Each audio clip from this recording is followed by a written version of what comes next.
This is CBS News Chicago. Now at 6, a mass shooting overnight sends several people to the hospital, one in critical condition. The CBS News investigators uncovered data for the area showing a violent trend. Hackers target mobile phone users and get personal information, what you can do to protect yourself. And festival season is heating up. Thousands will be packing events citywide, but the fun comes with dangerous heat and severe storms.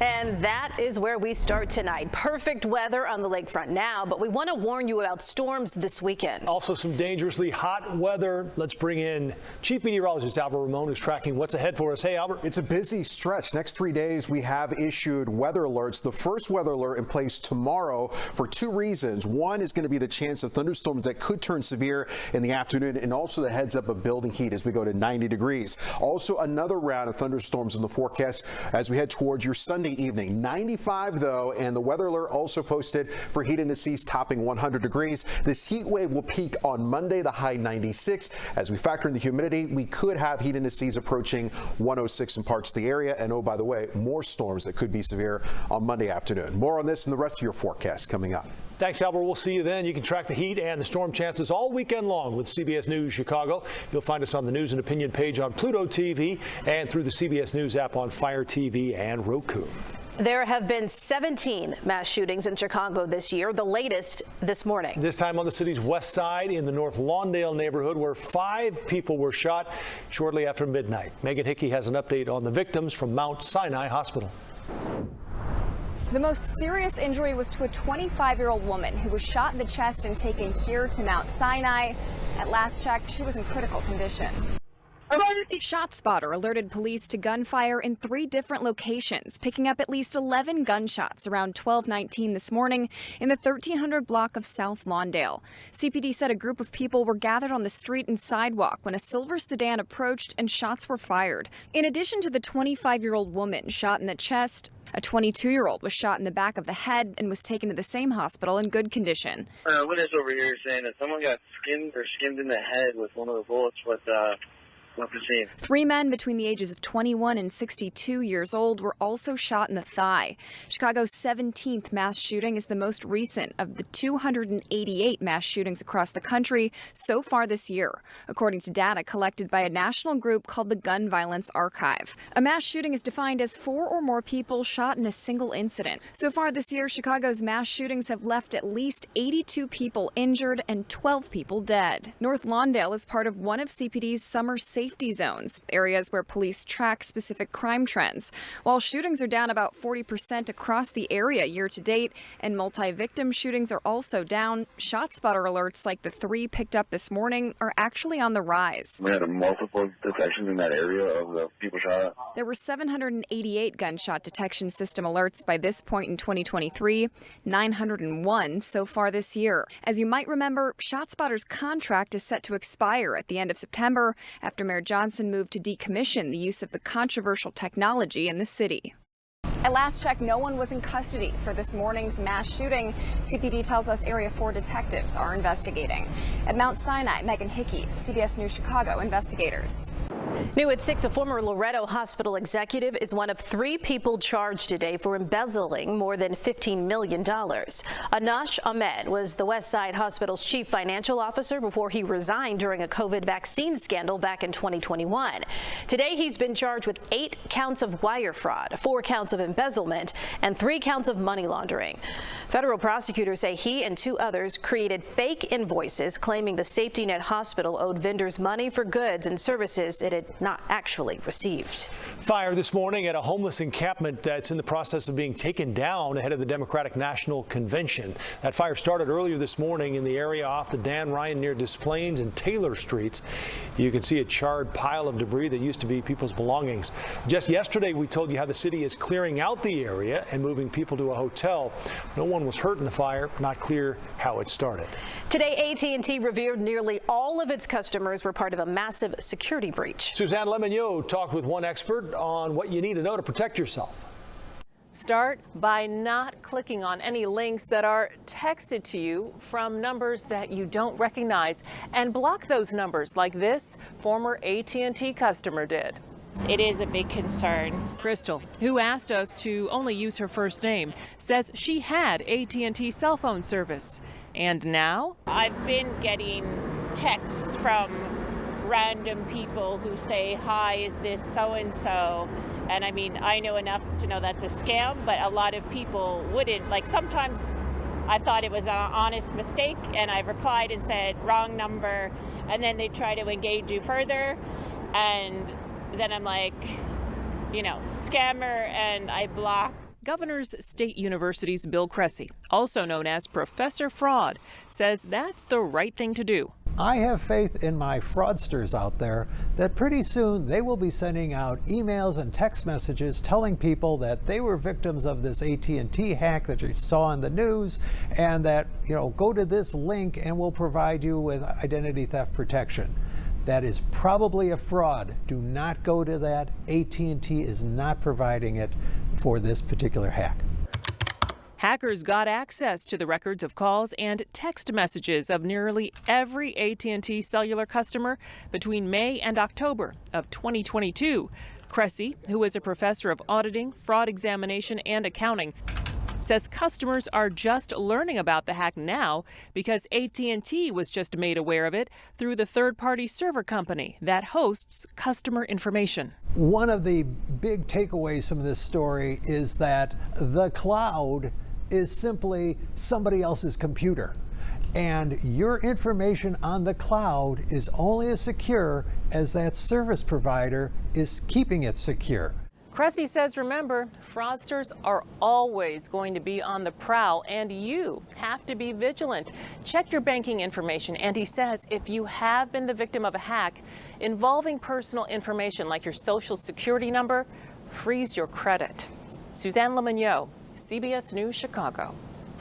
A western suburb won't have Mexican Independence Day Festival this year. West Chicago was supposed to have the event in September, organized by the Mexican Cultural Center DuPage.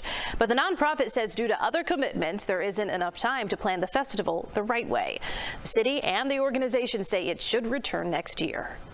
You probably feel like you're always hearing about food prices going up. But the price of some foods may actually be going down. We'll tell you which ones. And failure in space. What went wrong shortly after this rocket launch?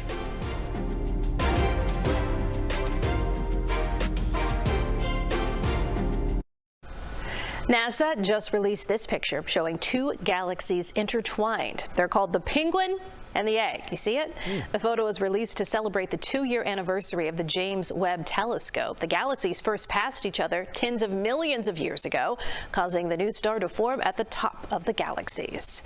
There was also a setback in U.S. space exploration. This video of the SpaceX Falcon 9 takeoff is from yesterday. Its mission was to launch several internet satellites into orbit, but something went wrong. The satellites were launched, but might be low and could fall. Don't worry, though, they are designed to disintegrate when they re-enter the atmosphere.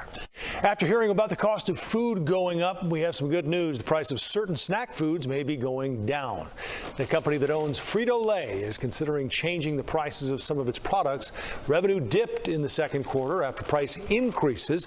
The company says it got the message from customers and is now looking into lowering prices. The race to Mackinac is already underway for some sailors. Take a look at this view as the longest freshwater sailboat race in the world takes off. We talk with those taking on the Great Lake about the challenges they'll face.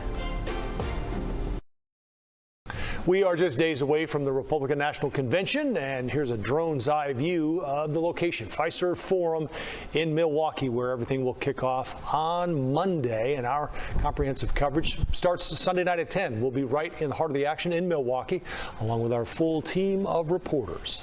The annual race to Mackinac is on. Thousands of sailors on hundreds of boats are competing. Some set sail this afternoon, but the fastest boats will be on the water tomorrow. CBS News Chicago's Noel Brennan joins us live from the Chicago Yacht Club. And Noel, you've been talking with some young and also some seasoned sailors. We have, Joe. There are sailors from nearly every single state and from multiple countries.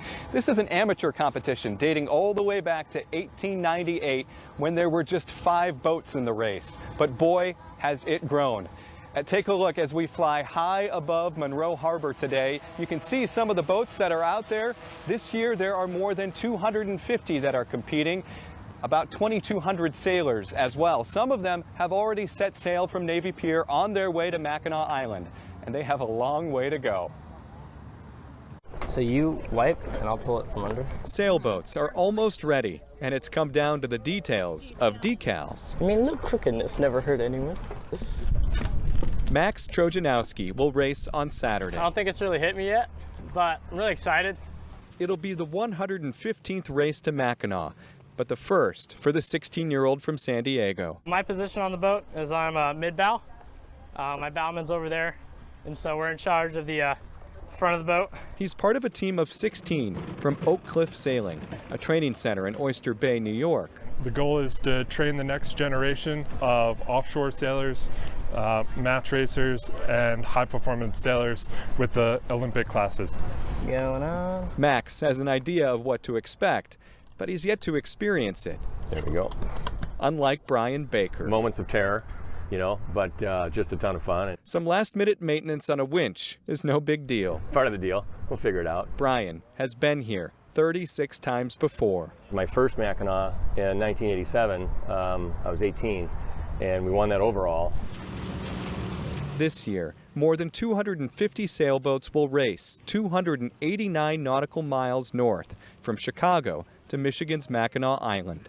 Well, it's the longest freshwater race, you know, so that's pretty cool. Just even thinking about that conceptually worldwide, that's staggering. You know, inevitably we're going to have thunderstorms. They're going to come through, and depending on where you are and where your competition is, that can be a good or a bad thing. You ready? Sailboats are ready to race. Looks all right. I like the red. For sailors, the excitement is sinking in. It should be a pretty fun ride. I'm excited. The unpredictable weather and winds always make for an interesting race out there. Most of these teams will be out on the water for at least 2 days. Everything is out there. Many sailors are already out there, as I mentioned, but tomorrow the racing division, that kicks off at 11 o'clock with the last boat setting sail at 3 p.m. We wish all of them the best of luck this weekend. Reporting from the Chicago Yacht Club, Noel Brennan, CBS News, Chicago. We sure do, Noel. Thank you for those beautiful images as well.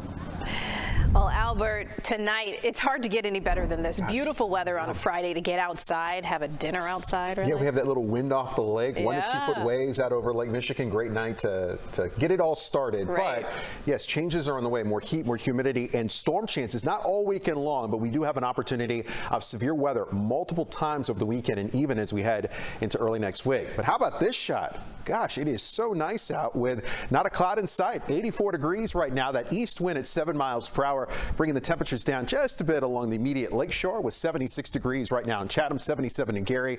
Lincoln Park at 79. You move inland, it gets a little toastier right now. Joliet at 86 degrees. It's 84 Aurora, McHenry, 70s and low 80s right now in northwest Indiana. So here's what we're tracking. Enjoy the nice weather while we have it. Building heat, humidity. It kicks off tomorrow, 90 Saturday, 95 Sunday. This heat wave will peak on Monday at 96 degrees. We'll feel a lot hotter with the heat index.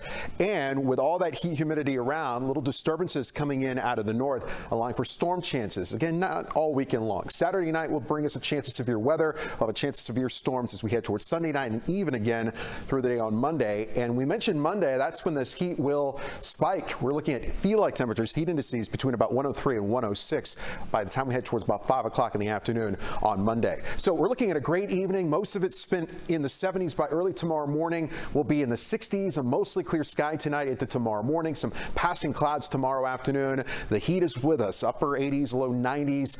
We're looking at mid 90s though for feel-like temperatures for tomorrow. Now, as you make your evening plans for tomorrow night, watch for showers and thunderstorms that come in out of the north and northeast. We're thinking after sunset and even closer to midnight. That's a look at one of our future products just before 11 p.m. showing the best chance of thunderstorms here in the northwestern suburbs, then moving into Chicago closer to midnight. Downpours linger as we head towards your Sunday morning. 1 out of 5 on the severe weather scale for tomorrow night's thunderstorms, heavy rainfall, gusty winds, the main concern. And then our atmosphere will recharge by the time we head towards your Sunday afternoon. Feel like temperatures right around 100. A chance of thunderstorms here Sunday night. Monday, though, look at this. 103 the feel like temperature at 4 o'clock on Monday afternoon at O'Hare. 104 the Loop. 106 Kankakee, about 105. And Rensselaer. That's the hottest it's been since last summer. And again, we have some storm chances around Sunday, Monday, and then we'll see those storm chances linger, but we'll lower the severe weather threat as we head into Tuesday. We'll also lower the temperature a bit, 87 degrees on Tuesday. Finally, some refreshing air as we head towards Wednesday at 79. 77 cooler by the lake on Thursday, and a week from today, low 80s and mostly cloudy. So, little heat wave, 3 days only, but intense heat and those storm chances, they'll be around. All right, we got to be safe out there. Right. Thank you, Albert. White Sox manager Pedro Grifol says he'll be limiting all-star pitcher Garrett Crochet's outing tonight against the Pirates. And the excitement level is building for Bears rookie receiver Rome Odunze, but training camp just days away. Coming up for us tonight at 10, a suburban woman who battled kidney disease for years and never gave up. She turned her struggle into a mission to help others, and she's tonight's Eye on Chicago tonight at 10.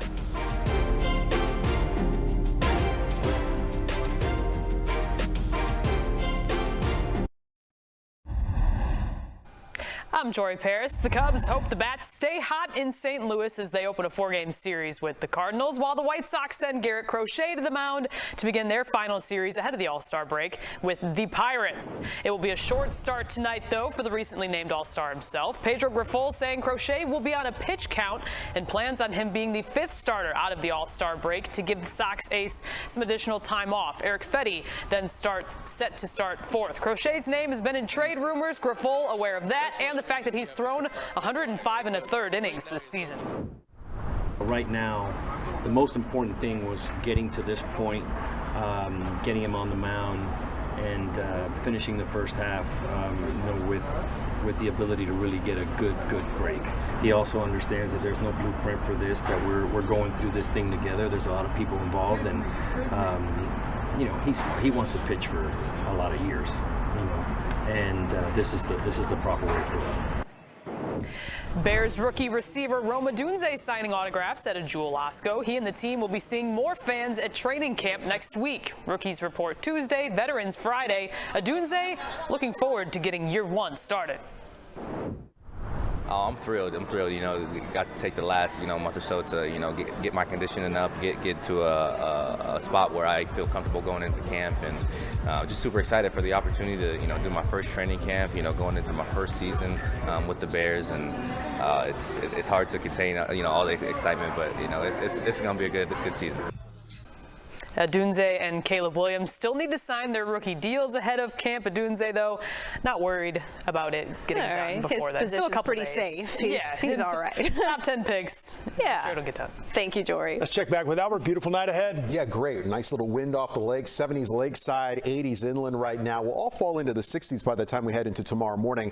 Low temperature in the city at 69 degrees, mostly clear with elevated amounts of humidity as the night goes on. You'll feel it tomorrow. Now, tomorrow's not a washout. We'll make it to 90. You'll feel closer to about 94, 95 with the heat index, and the best chance of rain comes after dark tomorrow. So as you make your evening and night plans for your Saturday, that's when we have a chance of thunderstorms. Some of those could come in with some gusty winds, torrential downpours, cloud of ground lightning. Alert is posted for your Saturday night. Sunday, another alert posted for the chance of additional thunderstorms late in the day. Look at the heat, though. Mid-90s Sunday and Monday. Heat indices topping 100 degrees.